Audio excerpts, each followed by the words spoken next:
More than 60% of Americans in the middle class said they are struggling financially and do not expect things to turn around for the rest of their lives, according to a poll released Tuesday. The poll, commissioned by the National True Cost of Living Coalition, found that around 65% of Americans who are considered middle class, earning above 200% of the federal poverty level, are in a financial struggle. Despite the economy showing signs of strength with an increased number of jobs, gross domestic product growth, and a steady stock market, consumers are struggling to plan and save, according to the poll. The poll found that 40% of all Americans are not able to plan beyond their next paycheck. Additionally, 46% do not have $500 saved for emergency costs. The economy is booming, and yet many Americans are still gasping for air financially. They simply don't have the breathing room to plan beyond their present needs, said Jennifer Jones Austin, CEO and Executive Director of the Federation of Protestant Welfare Agencies, an organization that helped commission the poll. As a nation, it is critical that we understand the true cost of living in the United States today, Jones Austin said. That means looking beyond the most basic of economic needs to account for what 21st century Americans need to not only get by, but get ahead and also plan for tomorrow. The survey also found that 80% of Americans have at one time lived paycheck to paycheck. The poll was conducted in February by 7-Letter Insight among 2,500 adults. According to Bloomberg, the poll had a margin of error of plus or minus 2 percentage points.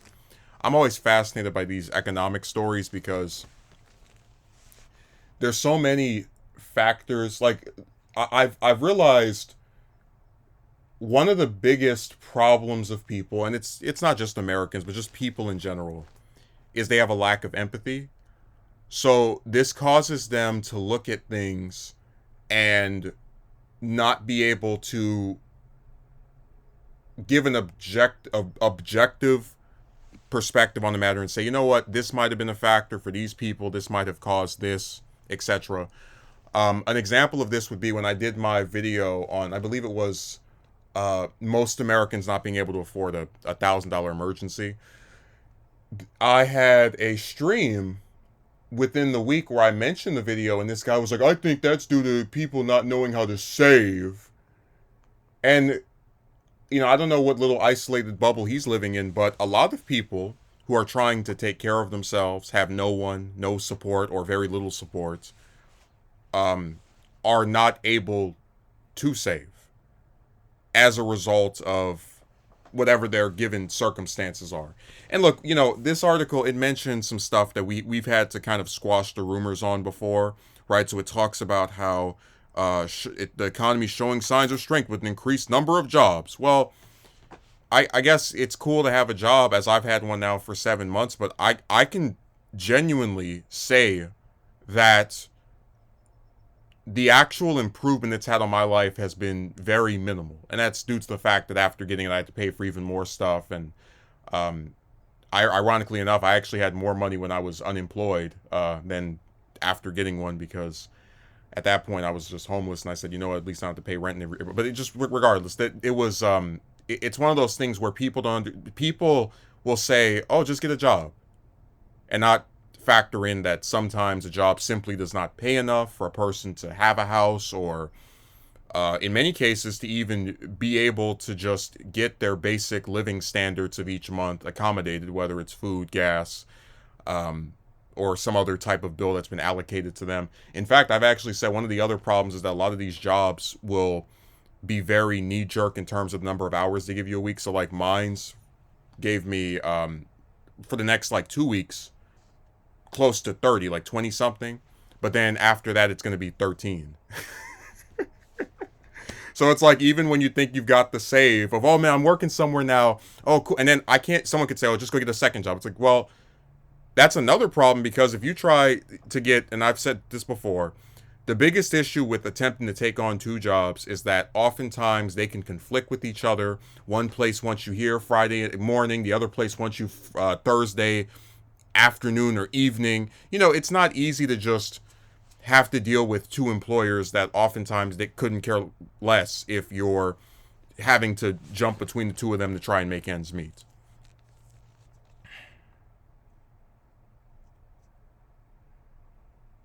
God, and they talk about the 40% of all Americans are not able to plan beyond their next paycheck. I absolutely believe that.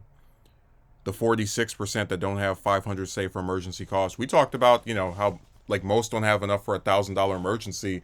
And the sad part is, thanks to inflation and just the cost of everything, you can breeze through $500 in a matter of weeks. I mean, I go to the market, I pick up like 5 TV dinners, that's like $30. If you're talking about getting some drinks, that might be another 50, 60, like sodas, or whatever. And again, gas costs, a full tank over here is like $40. And because my job is kind of, it's like 20 something miles to and from, it's like 40 altogether. You probably each week gonna have to get restock on gas, so that's like another 100 something dollars, or almost $200 a month. It's crazy to think about it, but a lot of people will look at, like anytime we have like a little marginal wage increase and say you should be better off. But the problem is these places simply don't give enough hours to allow that to be the case, because they would rather have their business completely crumble under the weight of barely having anyone there than have to pay you an extra $1, $2, or $3. It's just too much for them, even if it actually isn't. They're just cheap bastards. But I digress. It's something that it makes a lot of sense when you just consider the external factors of even people who work not being able to take care of themselves. And really, I'd love to see a poll on how many homeless people have jobs, because I think that'd be interesting, just in terms of breaking this myth that once you get a job, you're saved, and you're going to be so much better off. I really think the only feasible way to be able to afford, because I said before, I don't know anyone who's like under 40 that can afford to live by themselves, that isn't like through inheritance or some other money that was given to them by an older person. So I really believe the only way to probably make it, at least in California, maybe other states, I know they tend to be cheaper, but at least over here, the only two ways I could devise are you live with someone else and you both split the rent. And even that might not be enough, because little tiny apartments over here are costing, damn near $2,000 a month.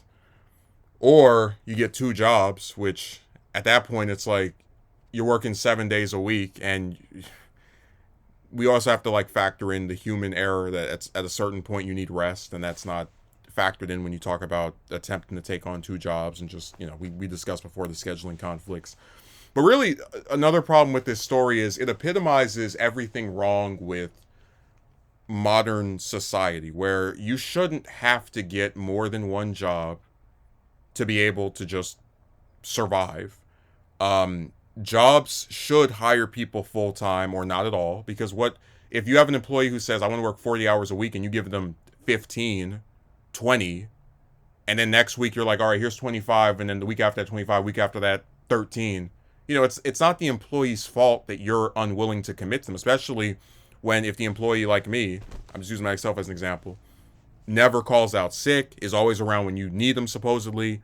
There's just no reason to not go all in on that person, other than you don't want to pay people, more money, because you're just trying to cut your losses. The other big issue, as I've said before, is that this is another failure of the American media. We hear every day about this stupid presidential election, but what does it say about a country with all these major news outlets? They're running sometimes the same story from the morning to the evening, right? You saw that little trial that Trump had, for example, just on air all day long, and yet you won't see one segment on CNN, on Fox, on MSNBC about the more than 60% of middle class people saying they're struggling financially. You won't see that at any point throughout the whole damn stream of news that they have. And the only time they bring it up is if they're trying to use it for some kind of political motivation. In Biden's economy, but it's been like this for years. Stagnant wages, higher cost of living. This has gone on for decades. It's reaching, I guess, an apex, a true point of no return. But the general context for the last 40 years is that the rich get richer, the poor get poorer. If you're up, you have nowhere to go but up. If you're down, You just keep decreasing furthering and furthering to the bottom. And it's awful and it's lame, and unfortunately, you just don't have people who are going to actually do anything about this. Um,